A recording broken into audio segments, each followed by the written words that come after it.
Like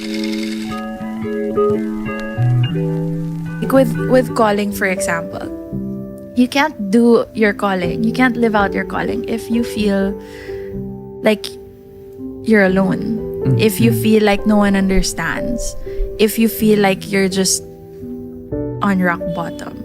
But the moment that you feel validated, the moment that you feel that you are heard, seen, and loved, you suddenly start rising again.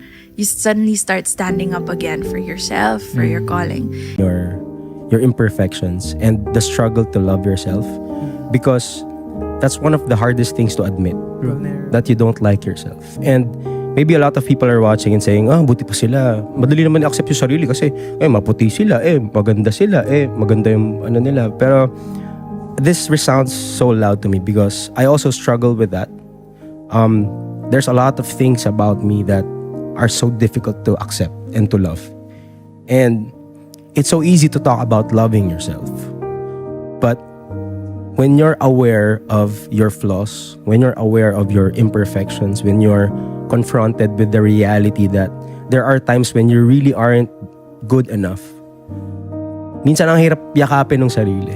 And I just want to speak to the people who are also struggling to not just know themselves but love the person that they discover eventually, na eto pala ako, parang okay, ito pala yung laman ng puso ko, ito pala yung mga insecurities ko, na it's a process. Like you don't need to parang feel so bad na bakit di ko mahal yung sarili ko, may mali ba sa akin. Maybe it's a journey na the more you submit to God what's wrong with you, lagi akong ganun, Lord, ito yung problema sa akin. And I feel so helpless because sino bang may gusto na may mali, may problema sa sarili nila. The more you obey God, the more God shows His grace over that imperfection, over that problem.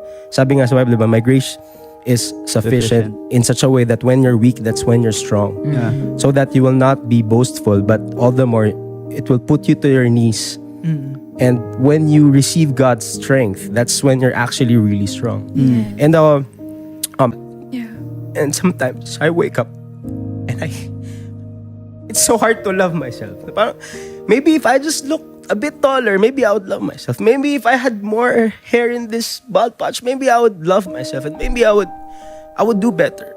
But every day it's a decision to say, Lord, kahit meron ako nito, if you give me a chance to share hope and to live out my purpose, I will. But it's a struggle. It's not easy. And I just want to encourage everyone who are struggling with accepting and loving themselves. I know it's not easy, but buti na lang may Diyos. Buti na lang. Pag may sugat ang isang tao, masasabi mo ba dun sa tao na, hindi, wala kang sugat? Diba? But, pag may sugat yung tao, we hide it, right? We hide it. But, when we hide it in Band-Aids, you're right, it takes longer to heal. Yeah. Sometimes it doesn't heal properly.